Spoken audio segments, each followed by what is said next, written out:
सरल है। आदर्श राजा वो है जिसके तन, मन और आत्मा तीनों दृढ़ हो। तीनों दृढ़ क्यों? यदि राजा तन से दुर्बल हुआ तो ना संभाल पाएगा अपनी सेना को, ना सीमाओं को। और यदि उसका निर्बल और अस्थिर हुआ मन, तो पराजित होता रहेगा वो अपनी ही चिंताओं से। और उसकी आत्मा निर्बल हुई तो कैसे सबल करेगा वो अपनी निर्बल प्रजा को। देखो वत्स, नियति तो यही कहती है कि अधिक पाना है, और अधिक पाने के लिए बहुत खतरा उठाना पड़ता है। कुछ लोग खतरा नहीं उठाते, जीवन जैसे चल रहा है बस जीते चले जाते हैं। पर जो प्रगति करना चाहते हैं, ऊपर उठना चाहते हैं, जो कुछ उनके पास है उसे दांव पर लगाने से नहीं डरते। संभावना है कि हार जाएं वे, कुछ ना कर पाए वे, पर ये जो कुछ कर दिखाने का प्रयास है, यही उन्हें औरों से अलग बनाता है। भले ही वे हार जाएं, पर यह संतोष उनसे कौन छीन सकता है कि उन्होंने कुछ अच्छा कर दिखाने का प्रयास तो किया। वैसे मैं इस चुनौती का निर्णय करता हूं, इसलिए तुम्हें इसमें बेईमानी का कोई भय नहीं होना चाहिए।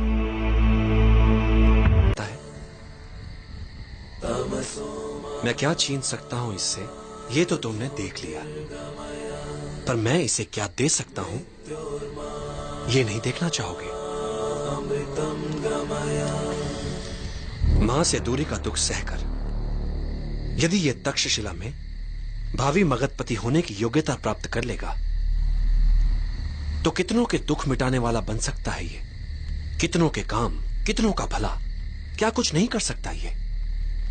और फिर अखंड भारत का सम्राट बन गया तो अपने साथ साथ अपनी मां का नाम भी इतिहास में अमर कर देगा। ये सुख भला मिल सकता है हर किसी को? नहीं, पर समय से पहले व्यर्थ काल्पनिक सोच मूर्खता होती है वत्स। अभी इसकी तीसरी परीक्षा हुई कहां है, उसे तो हो जाने दो।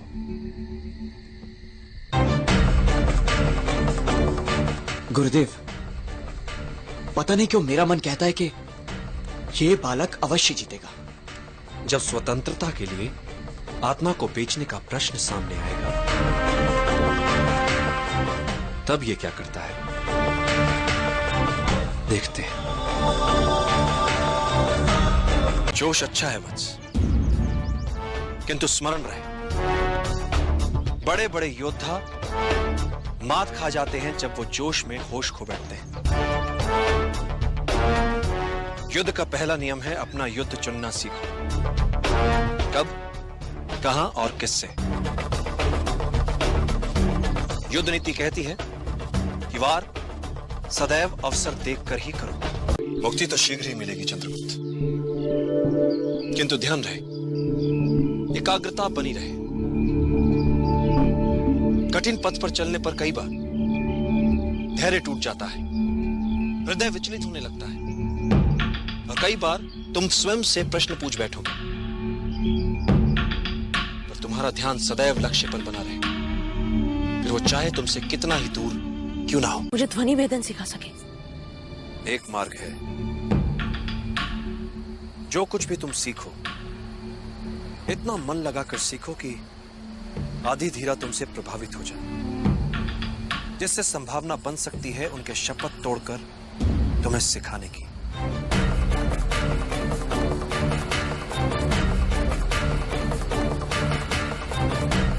ये सब तुम पर निर्भर करता है। यदि तुम एकाग्रचित हो सको, अपने शरीर के साथ साथ अपने मन पर भी अधिकार कर लो, तो एक साधारण शरीर भी असाधारण कार्य कर सकता है, चाहे जितनी पीड़ा हो। यदि तुम्हारा मन उस पीड़ा को माने ही ना तो। इतिहास में ऐसे कई वीरों के विवरण हैं जिनका सर धड़ से अलग हो गया, किंतु वो युद्ध में लड़ते रहे, रक्त की अंतिम बूंद तक लड़ते रहे। उन योद्धाओं को गौरवान्वित करो, बता दो उन्हें कि अब तुमने संभाला है उनका उत्तरदायित्व। निद्रा भोजन भोग भय, ये नर पशु समान, ज्ञान अधिक इक नरन में, ज्ञान बिना पशु जान। चंद्रगुप्त, पृथ्वी पर कई जीव मनुष्य से अधिक शक्तिशाली थे। गाय, बैल, शेर, हाथी सभी मनुष्य से अधिक बलवान थे, किंतु राज किसने किया पृथ्वी पर? मनुष्य ने। कैसे? बुद्धि से। तुम्हें भी बुद्धि से लड़ने वाला योद्धा बनना है चंद्रगुप्त। यदि तुम अपने लक्ष्य को पूरी एकाग्रता से प्राप्त करना चाहोगे तो आत्मिक बल वो कर दिखाता है कि साधारण लोगों को यह असंभव लगता है। एक महान योद्धा की क्या पहचान होती है चंद्रगुप्त? जो ही वो युद्ध में जीते, विजय उत्सवों में अपना समय गंवाए बिना अगले लक्ष्य को प्राप्त करने की योजनाओं में लग जाए।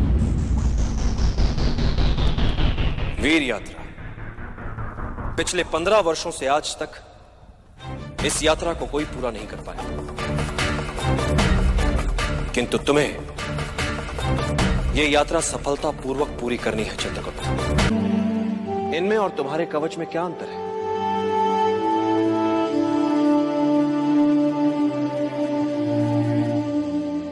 तो फिर इस कवच का और इस वीर यात्रा का कोई महत्व नहीं आचार्य। मूल्य यात्रा का है, यात्रा में मिली वस्तु का नहीं। मैं कुछ समझा नहीं आचार्य। यही समझाने के लिए मैंने तुम्हें यहां बुलाया है चंद्रगुप्त। व्यक्ति को जब आगे बढ़ना होता है तो सबसे पहले वो अपना लक्ष्य तय करता है, और जब वो व्यक्ति लक्ष्य की ओर बढ़ता है, राह पर निकल पड़ता है, तो मार्ग उसे सिखाता है, संवारता है, बनाता है, और यही अनुभव उसकी पूंजी होते हैं।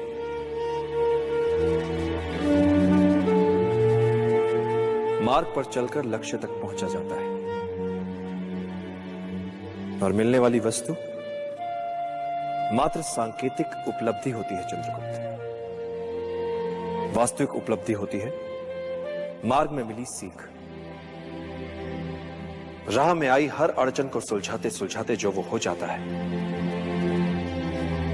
वो यात्रा से पहले वाले व्यक्ति से बड़ा व्यक्ति होता है।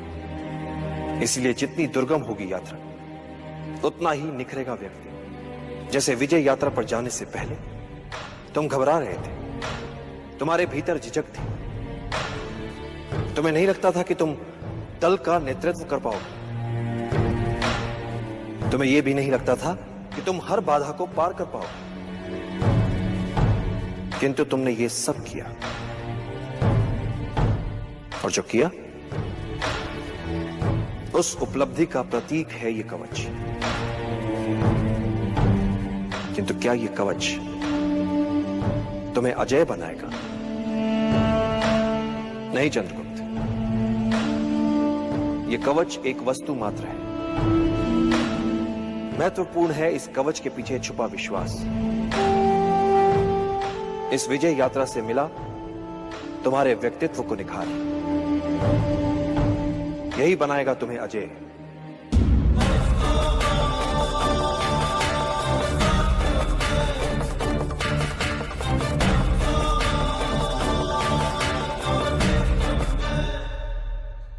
आचार्य, तो क्या अब मैं अपनी मां को छुड़ाने जा सकता हूं?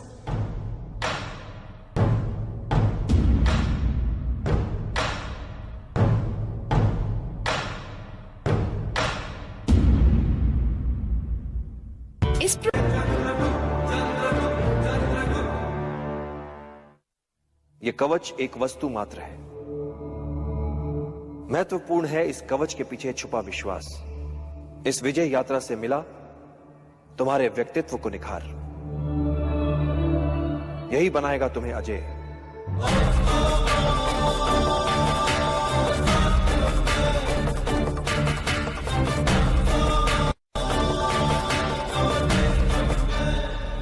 कवच के लिए जो कथाएं प्रचलित थी वो सारी मिथ्या। किनकी थी वो कथाएं? उन महान योद्धाओं की जिनकी महानता ने उनके कवच तक को इतिहास बना दिया। तो बड़ा कौन? वो कवच, वो व्यक्ति, या वो योद्धा, या वे कार्य, वे महान युद्ध जिनसे वो इतिहास में अमर हो गए।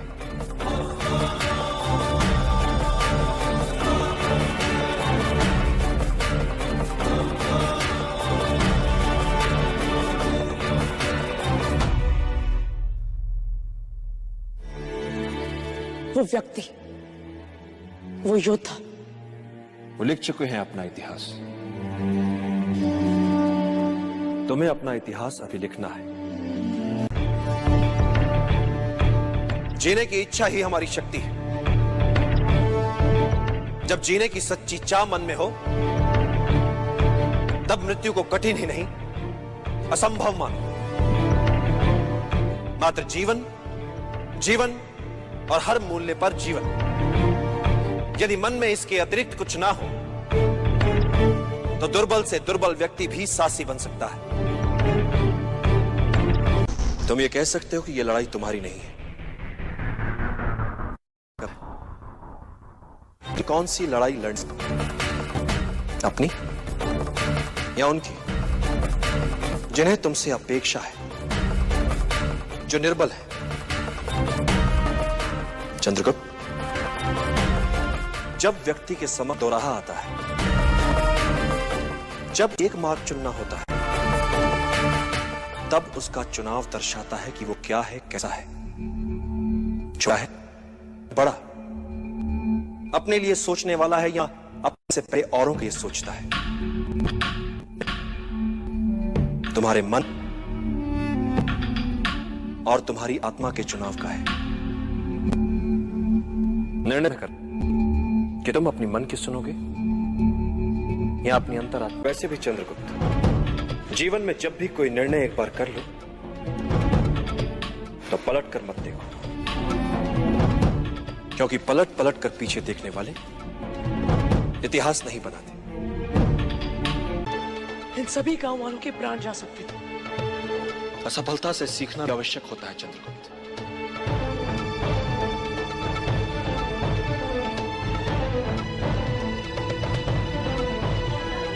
किंतु हर बार त्रुटि नई होनी चाहिए।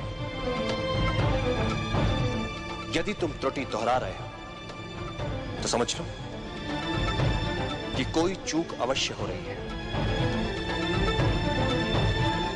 असफलताओं जीवन में बड़ा महत्व होता है। ये तुम्हें विनम्र बनाती है, शत्रु तक का आदर सिखाती है। बस असफलताओं से सीखने की चाह होनी चाहिए। इस असफलता को भी सीखने का एक और अवसर मानो। इस असफलता से मुझे क्या सीखना चाहिए आचार्य? जब भी कोई योजना बनाओ और यदि वो सफल हो जाए तो क्या उससे बाहर कैसे निकलोगे? इस पक्ष को सदैव याद रखो। नेतृत्व क्या होता है?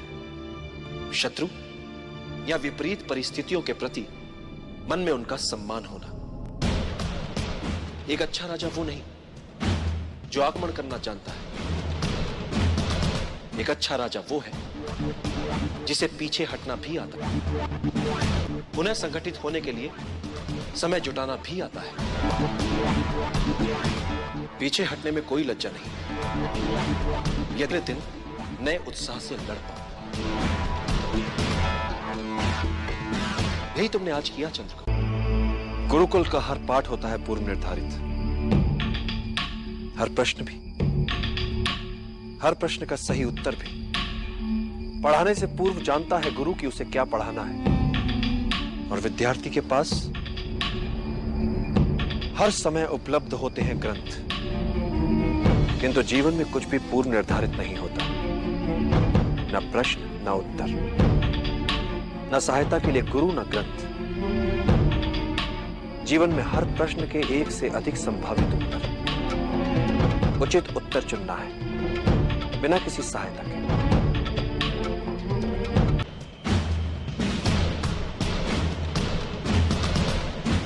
जब तुम्हारे समक्ष एक से अधिक विकल्प और निर्णय लेना कठिन हो रहा तो एकाग्रचित होकर, ध्यान लगाकर अंतरात्मा को सुनने का प्रयास करो। अंतरात्मा के संकेत नियति को स्वरूप देते हैं। नकारात्मक सोच बुरी होती है भद्र। ये एक प्रकार की संक्रामक बीमारी होती है जो अपने आसपास सब में निराशावादी दृष्टिकोण ही फैलाती है। इससे बचना चाहिए। सदैव सकारात्मक ही सोचना चाहिए। मैं चाहता हूं सकारात्मक सोच सबसे। योजना मात्र कल्पना भी लगे तब भी उस पर विश्वास करो और उसे सच बना दो। हर बड़े कार्य से पहले उसका सपना देखा जाता है और फिर उसे मूर्त रूप दिया जाता है। मात्र इच्छा शक्ति, बस यही एक मूल मंत्र है हर सफलता के पीछे। इच्छा करो, दृढ़ता से चाहो और फिर उसके लिए मर मिटो। विजय सदा तुम्हारा वरण करेगी।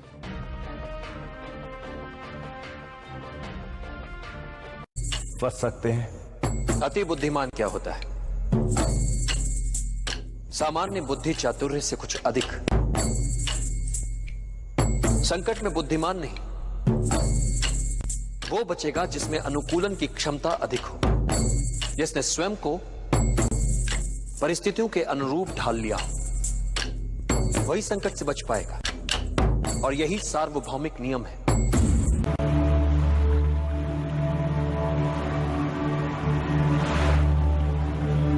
यह अवसर है पुनर्जन्म का। देश के हित में क्षात्र धर्म से मर मिटने का अवसर है ये। फिर जीने का अवसर है ये। गौरव जो मिट चुका है देश का, उसे पुनः पाने का अवसर है ये। मातृभूमि को नमन कर सके इस लायक बनने का अवसर है ये। एक नए नव निर्माण का अवसर है।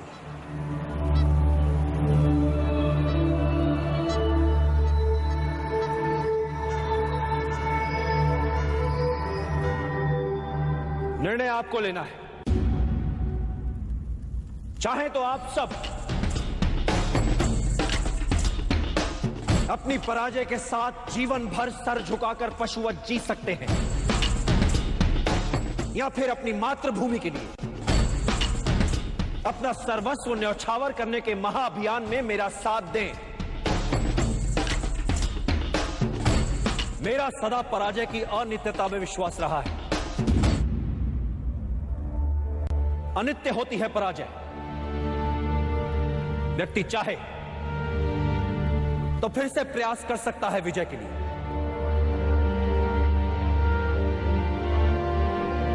जब वो मन से पराजय को स्वीकार करता है तब वो होता है पराजित। कई बार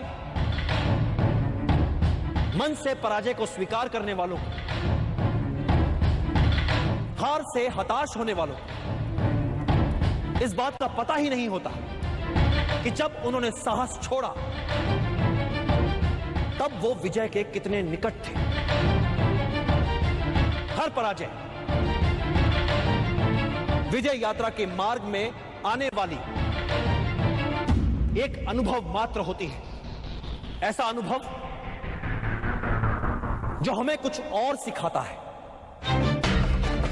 हमारी कमियां हमें बताता है, हमें विजय के और निकट ले जाता है। इसलिए यवनों से मिली पराजय को भुला दीजिए। आइए मिलकर एक बार फिर हम सब एक और प्रयास करते हैं। मिलकर किया हुआ प्रयास कभी व्यर्थ नहीं जाता। मिलकर आज हम अपने देश का एक नया इतिहास रच सकते हैं, एक नया समाज गढ़ सकते हैं, नियति के लिखे तक को बदल सकते हैं। आज हमारे समक्ष जो अवसर है,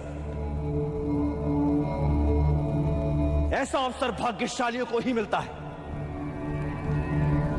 अपनी मातृभूमि को विदेशी आक्रमणकारियों से मुक्त करवाने का अवसर, अपने ऋण से उऋण होने का अवसर, अपने राष्ट्र के नवनिर्माण का अवसर, अपने गौरव को पुनः प्राप्त करने का अवसर, अपनी मातृभूमि के लिए मर मिट जाने का अवसर। तो आइए अपनी मां की लाज बचाएं, मिलकर इन विदेशियों को मार भगाएं। निर्णय आपको लेना है।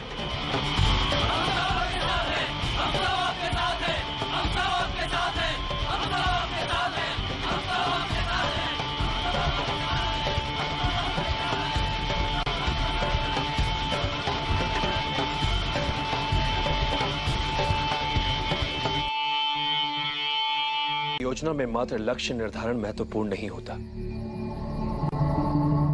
महत्वपूर्ण होता है वो प्रयास जिससे लक्ष्य प्राप्त किया जाता है। चिंतित ना हो, 99% यही संभावना है कि महाराज पुरु और कैलिस्थनीज दोनों असफल ही होंगे।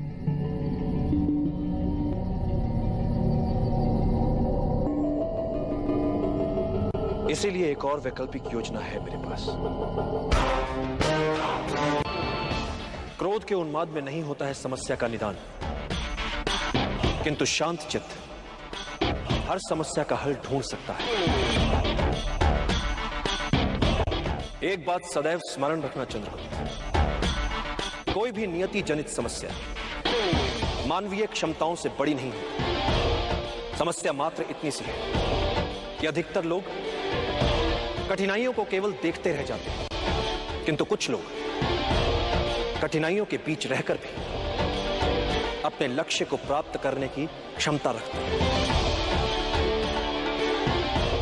इतिहास में केवल उन्हीं का नाम लिखा जाता है जो विषम से विषम परिस्थितियों में रहकर भी अपने लक्ष्य को दृष्टि में रखकर दैनिक समस्याओं में बिना उलझे लक्ष्य प्राप्ति के मार्ग में आने वाली कठिनाइयों को समूल सुलझा लेते हैं।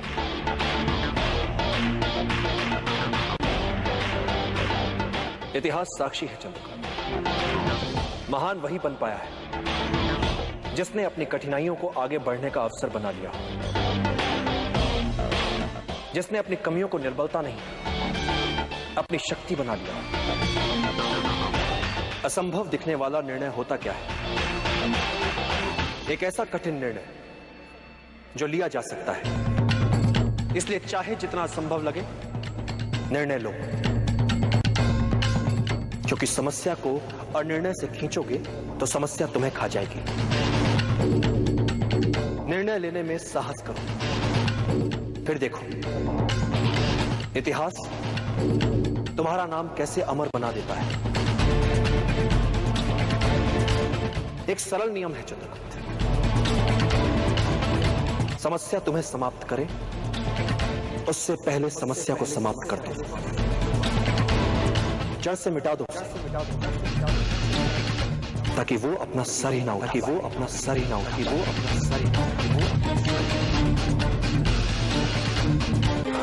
सबसे बड़ा शस्त्र मनुष्य की बुद्धि और उसका विवेक होता है। एक बुद्धिमान योद्धा अपने बुद्धि, चातुर्य और विवेक से किसी भी युद्ध में विजयी हो सकता है, फिर परिस्थितियां चाहे कितनी ही विषम क्यों ना हो।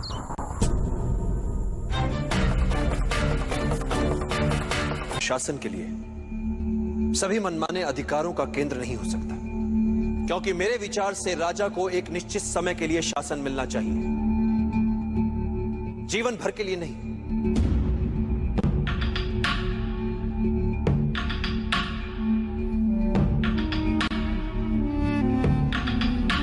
इसलिए एक राजा को अपने लिए, अपने परिवार, अपने वंश की महिमा के लिए या अपने साम्राज्य की मान सम्मान प्रतिष्ठा के लिए समय नहीं गंवाना चाहिए।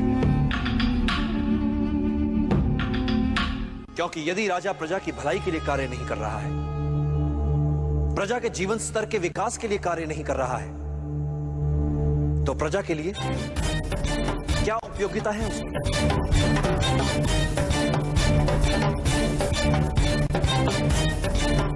मैंने तुमसे कहा था ना कि चाणक्य बहुत गुणी है। एक राजा का शासन तभी तक तर्कसंगत है जब तक वो प्रजा के हित में है, अन्यथा उसका कोई अर्थ नहीं, कोई औचित्य नहीं।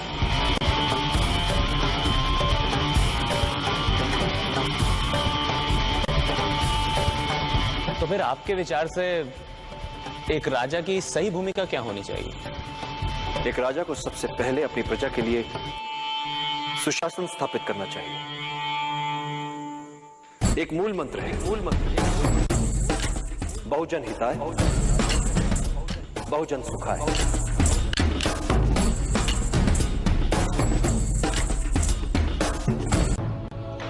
किसी भी योद्धा के लिए युद्ध में सबसे महत्वपूर्ण शस्त्र होता है गति। किसी भी योद्धा के लिए युद्ध में सबसे महत्वपूर्ण शस्त्र होता है गति। शत्रु की शिथिलता का अपनी गति से लाभ उठाओ, अनपेक्षित शैली अपनाओ, उसके असुरक्षित भाग पर आक्रमण करो। आमने सामने के युद्ध में शत्रु की गति को पहले समझो और फिर चौंकाने वाली गति से उसे पराजित कर दो। कुछ महत्वपूर्ण बातें और परिस्थितियों के अनुकूल शीघ्रता से ढल जाओ, यही विजय की कुंजी है। और युद्ध में मृत्यु के लिए सदा तैयार रहो। जिस घड़ी तुम्हें लगे कि अब कोई मार्ग नहीं बचा, उस समय उनका स्मरण करो जिनके लिए तुम जी रहे हो। नहीं पाता, मैं जब भी कोई योजना बनाता हूं तो उसकी सफलता को लेकर संशय मेरे मन में भी रहते हैं। मैं योजना की परिकल्पना को अनुभव और अंतर्दृष्टि के साथ सोचे समझे संभावित संकटों का ध्यान रखते हुए कार्य में लाने का प्रयास करता हूं, किंतु कार्य की सफलता योजना, भाग्य और अंतरात्मा के स्वर के मिले जुले असर से तय होती है। कार्य की सफलता में इन तीनों की बराबर की भूमिका होती है।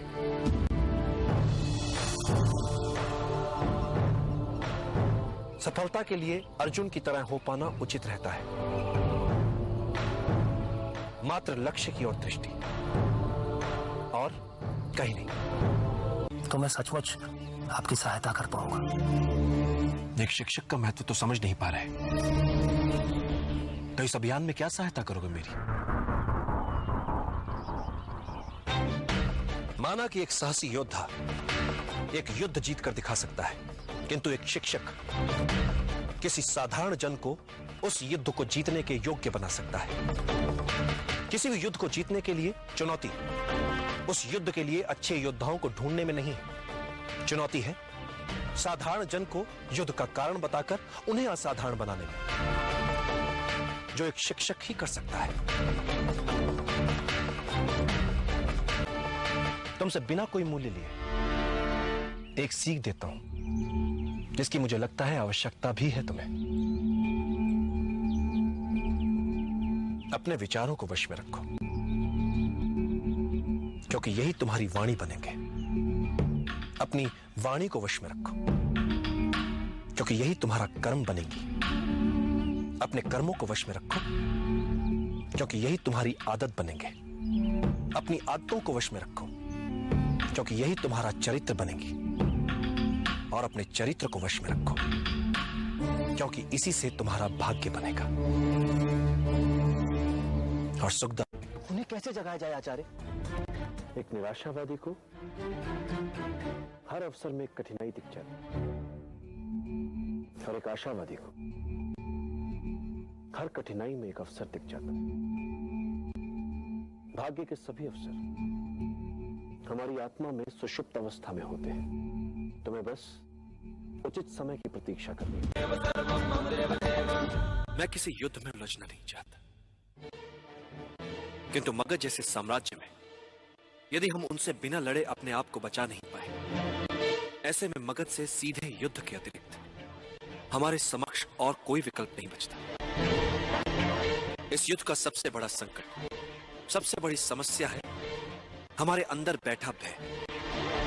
अज्ञात सिद्ध है, जो अतार्किक है, क्योंकि अज्ञात जैसी बात होती ही नहीं है। बातें मात्र कुछ समय के लिए हमसे छिपी हुई हो सकती हैं। कुछ समय के लिए हो सकता है कि हम उन्हें समझ न पाए, तो इससे भय क्यों पाले मन? ये तो संकेत है इस बात कि चलो शत्रु के सामर्थ्य के बारे में और जानो, और जानो, और जानो। अपने हर संशय, हर दुविधा को एक और रख दो चलो। कभी किसी और के लिए जीने का प्रयास मत करो, किसी और की दृष्टि में अच्छा बनने की चेष्टा मत करो। हम अकेले आए हैं, अकेले ही जाएंगे। जैसे कर्म करेंगे वैसे ही फल पाएंगे। जो बीत गया उसे भूल जाओ, जो कर रहे हो उस पर विश्वास रखो, जो होगा उसकी चिंता छोड़ दो। बस तुम्हें मात्र अपने कर्म करने, पुरस्कृत करने का कार्य नियति का है, करेगी। अच्छे कर्म अच्छे ही फल लाते हैं।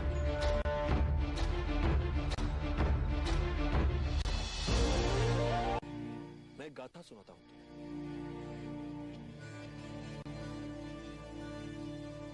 एक बार मार्ग में एक विषैला बिच्छू देखा, जो नदी के पानी में डूब रहा था। ब्राह्मण उसे बचाने के लिए पानी से बाहर निकाल लेता है। बिच्छू उसे डंक मार देता है।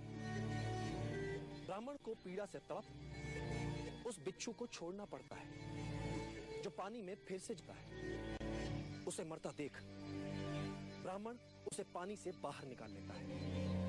बिच्छू फिर से उसे डंक मार देता है।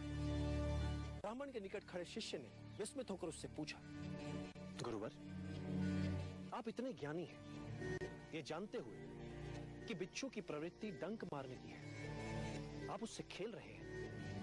ब्राह्मण कहा, मैं उसे मरने से बचा रहा हूं। शिष्य ने फिर कहा, किंतु वो एक बिच्छू है, वो आपको फिर भी डंक ही मारेगा। तब ब्राह्मण ने कहा, यदि वो एक बिच्छू होकर अपनी डंक मारने की प्रवृत्ति नहीं छोड़ सकता, तो मैं एक मानव उसे बचाने की प्रवृत्ति कैसे छोड़ सकता हूं?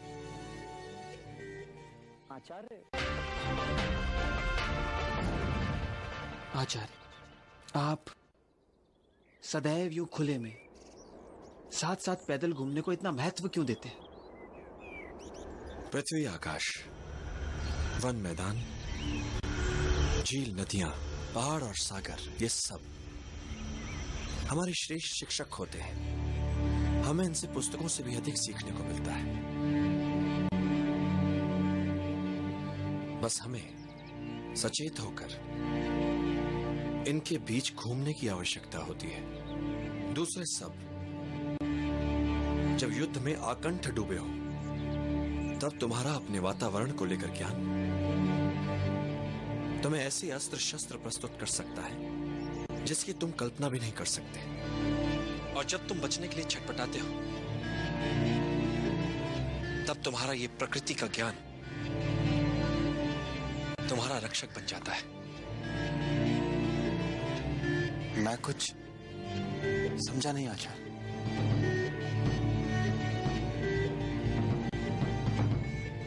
पेड़ों को जानकर हम धैर्य का अर्थ समझते हैं। घास को जानकर हम बने रहने का हट समझ पाते हैं। प्रकृति में हर वस्तु के होने का एक अनूठा कारण होता है। यदि तुम इन सब की विशेषताओं को जानते हो, तो तुम सदैव शत्रु से एक हाथ आगे रहते हो।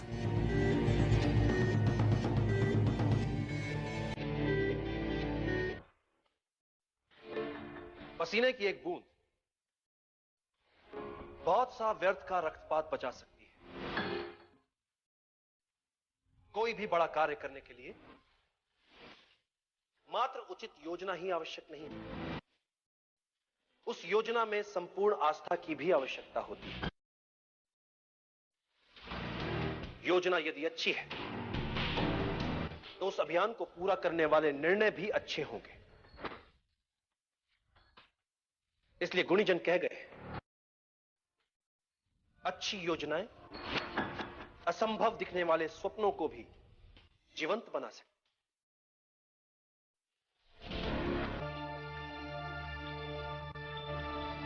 विजय के लिए जीतने की मात्र इच्छा पर्याप्त नहीं होती।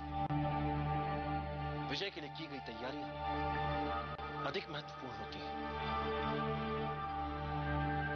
विजय यूं ही कैसे मिल जाएगी? विजयी तो हर कोई होना चाहता है।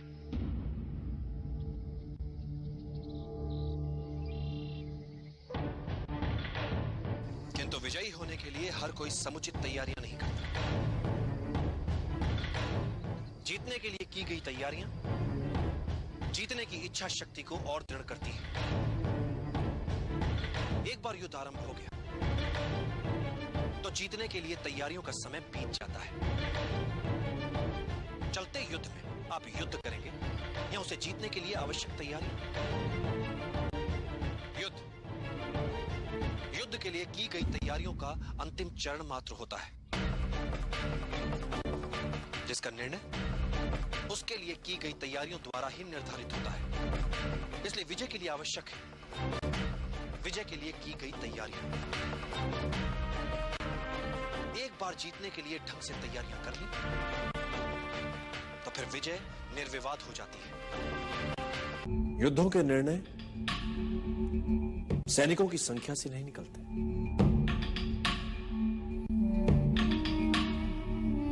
यदि तुम अपने शत्रु को जानते हो, तुम स्वयं को जानते हो, तो तुम्हें 100 युद्धों के परिणामों से भयभीत होने की आवश्यकता नहीं है। किंतु यदि तुम ना तो स्वयं को जानते हो ना ही अपने शत्रु को, तो तुम्हें विजय के साथ पराजय के लिए सदैव तत्पर रहना चाहिए। और यदि तुम स्वयं को भी नहीं जानते, शत्रु को भी नहीं जानते, तो तुम्हें हर युद्ध में पराजय का मुख देखना पड़ेगा। तुम्हें समझदारी ज्ञान में नहीं, कल्पनाशीलता में होती है। और आज के युद्ध का भविष्य मैं अपने शिष्य की कल्पना पर छोड़ता हूं। डूबते हुए बेड़े से जीवित कैसे बचकर निकला जाए, किसी चूहे को सिखाना नहीं पड़ता। विजयश्री उन्हीं का वर्ण करती है जो कोई भी मूल्य चुकाने के लिए सदैव तत्पर हो। इसीलिए एक अच्छे योद्धा का आकलन बहुत सरल होता है। उसे किसी भी विपरीत परिस्थिति में छोड़ दो, वो वहां से विजेता बनकर ही लौटेगा। जो मेरा शिष्य करेगा आज। अखंड भारत का निर्माण करना है, कई योजनाएं बनानी है। जल गया ना हाथ? कैसा मूर्ख है तू, इतनी सी साधारण बात भी नहीं समझता। तरकारी का पात्र गरम है तो किनारे किनारे से खा। अब तो बीच में हाथ डाल देगा तो हाथ तो जलेगा ना मूर्ख।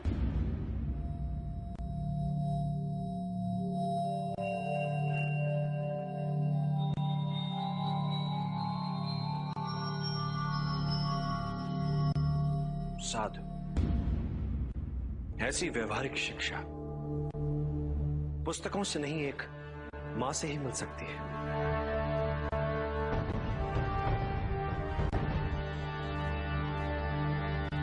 अब समझ आई मुझे मेरी भूल।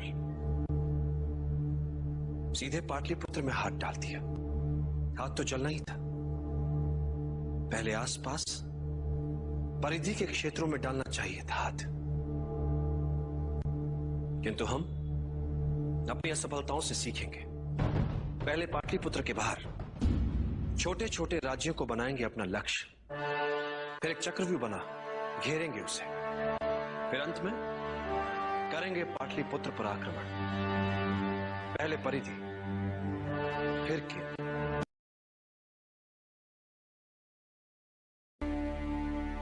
एक राजा को सदैव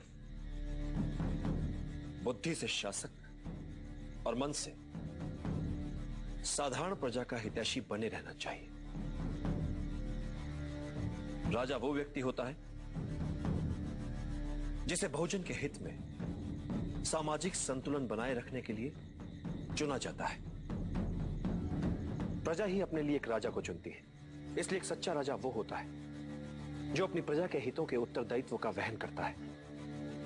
उसके लिए प्रजा की सेवा और सम्मान उसके जीवन से अधिक प्रिय होते हैं। उसके लिए कठिन और अपेक्षित कार्य अपनी साधारण प्रजा में से किसी सर्वश्रेष्ठ को चुनना नहीं, अपितु उन साधारण व्यक्तियों में से किसी एक को सर्वश्रेष्ठ बनाना होता है।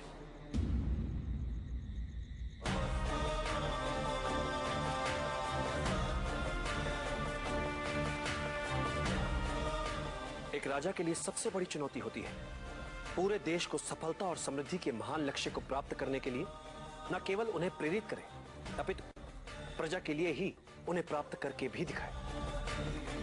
एक राजा को उसकी सेना अमर नहीं बनाती और ना ही उसका धन वैभव। उसे अमर बनाते हैं उसके बनाए हुए मित्र, उसके किए हुए भले कार्य, उसकी अर्जित की हुई सद्भावना और सत्यनिष्ठा।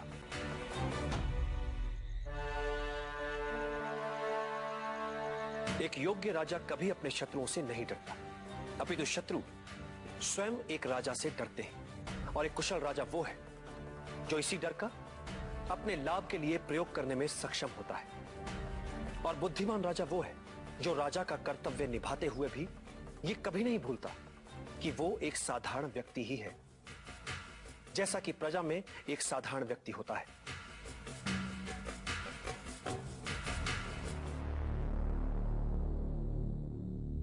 ये व्यवस्था ही है जो किसी को राजा तो किसी को प्रजा बनाती है। और ये व्यवस्था कई छोटे छोटे साधारण जनों से बनती है। इसलिए राजा जो करे जो सोचे तो साधारण जनों के हित में। प्रजा का विश्वास और समर्थन एक साधारण राजा को असाधारण, शक्तिशाली और लोकप्रिय राजा बनाता है। और जब भी राज सिंहासन पर बैठो, एक बात सदैव याद रखो, जब तक बहुजन हिताय बहुजन सुखाय वाली नीति पर नहीं चलोगे, सिंहासन पर बने नहीं रह पाओगे। राज सिंहासन की शक्ति लोकहित में छिपी है। अन्याय और भ्रष्टाचार पर टिका राज्य नहीं चल सकता।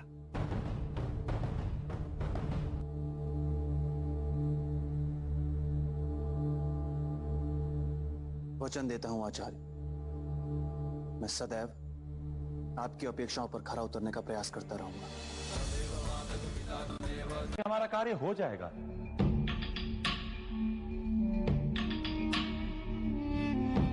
हर महान जीत के मूल में होता है लगातार सचेत रहना, हर संभावित समस्या का पहले से आंकलन कर पाना,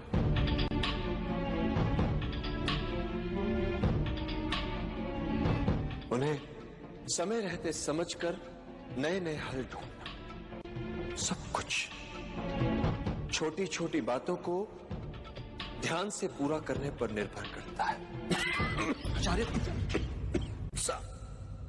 साधारण सी भूल कर सकती है सारा अभियान चौपट। इसलिए तुम नायक अपने उत्तरदायित्व से कभी मुंह नहीं मोड़ता। जैसे सफलता का सारा श्रेय अभियान के नायक को जाता है, वैसे ही एक सच्चे नायक को असफलता का सारा श्रेय अपने सर लेकर ये मानना चाहिए कि उससे भूल हुई है, त्रुटियां हुई हैं। जिस नायक में अपनी पराजय स्वीकार करने का साहस नहीं है, उसे नायक कहलाने का कोई अधिकार नहीं।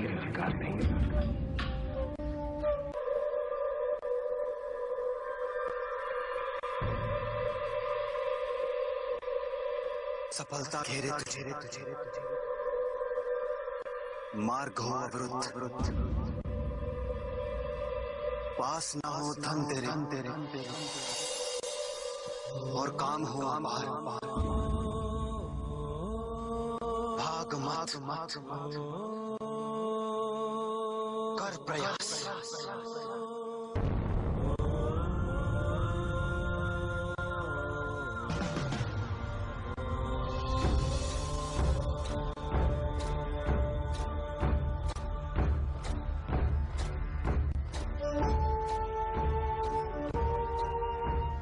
चाहे तू हंस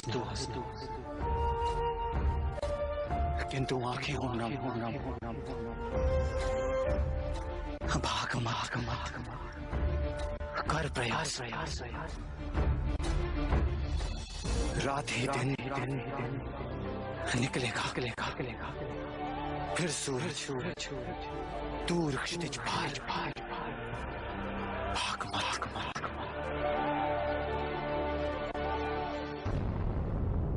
कर प्रयास।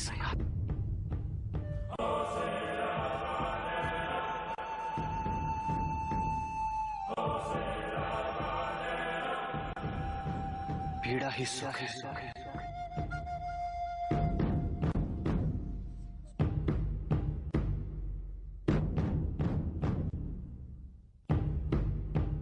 विष्णु को पीड़ा ही सुख है। पीड़ा ही सुख है। सुखी है पीड़ा, सुखी है पीड़ा।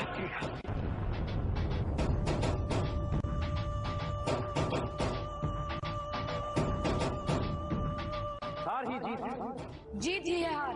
भाग मत कर प्रयास भाग मत कर प्रयास भाग मत कर प्रयास भाग मत कर प्रयास भाग मत।